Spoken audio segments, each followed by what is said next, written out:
Hyderabad city రోడ్లు danger కి care of గా మారుతున్నాయి. ఇప్పటికే గుంతలు డ్యామేజెస్ తో అష్టకష్టాలు పడుతున్న సిటీ జనానికి ఇప్పుడు రోడ్లు కుంగిపోవటం ఆందోళన కలిగిస్తోంది. సిటీ రోడ్లపై ప్రయాణం చేయాలంటేనే వణికిపోతున్నారు నగరవాసులు.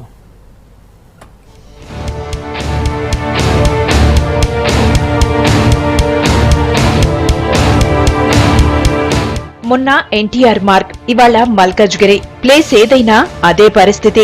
హైదరాబాద్ లో ఏ రోడ్డు ఎప్పుడు కుంగుతుందో తెలియని పరిస్థితి. సిటీ రోడ్లపై ప్రయాణం అంటేనే ప్రజలు భయపడిపోతున్నారు. గత నెలలో భారీ వర్షాలతో రోడ్లన్నీ గుంతలమయమయ్యాయి. ఓవైపు మెట్రో పనులు, మరోవైపు వివిధ అవసరాల కోసం ఇష్టం వచ్చినట్టు రోడ్లను తవ్వుతూ ఉండడంతో సిటీలో ప్రయాణం నరకప్రాయంగా మారింది.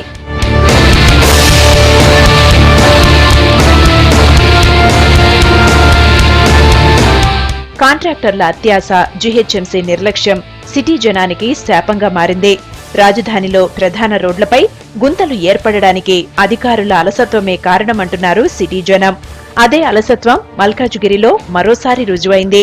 షఫిల్గూడలో మెట్రో వాటర్ వర్క్స్ తవ్విన గుంతను పూడ్చడం మర్చిపోయారు. కనీసం హెచ్చరిక బోర్డులు కూడా పెట్టకపోవడంతో 2 టూ వీలర్స్ అందులో పడిపోయాయి. గుంత చాలా లోతుగా ఉండడంతో 2 వాహనదారులకి తీవ్ర గాయాలయ్యాయి. అధికారుల నిర్లక్ష్యంతోనే ప్రమాదాలు జరుగుతున్నాయని అంటున్నారు స్థానికులు.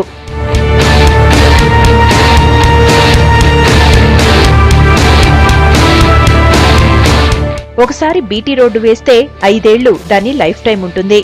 అదే సిమెంట్ రోడ్డైతే 30 ఏళ్ల దాకా ఉంటుంది. ఒకవేళ 2 ఏళ్లలోపే రోడ్డు పాడైతే కాంట్రాక్టరే దాన్ని సరిచేయాలి. కానీ రోడ్డు వేసిన 2వ రోజే కొన్ని చోట్ల గుంతలు పడిపోతున్నాయి. అయినా పట్టించుకునే వాళ్లే లేకపోవడంతో కాంట్రాక్టర్లు ఇష్టారాజ్యంగా చేస్తున్నారు. సిటీలో రోడ్ల రిపేరు కోసం ఏటా 100 నుంచి 120 కోట్ల రూపాయలు ఖర్చు చేస్తోంది జీహెచ్ఎంసీ. గుంతలు పూడ్చడం, ప్యాచ్ వర్క్లతోనే నిధులన్నీ ఖర్చు పెట్టేస్తోంది. కానీ అటు కాంట్రాక్టర్లు గాని, ఇటు జీహెచ్ఎంసీ గాని రోడ్ల మెయింటెనెన్స్ పట్టించుకోవట్లేదంటున్నారు నగరవాసులు.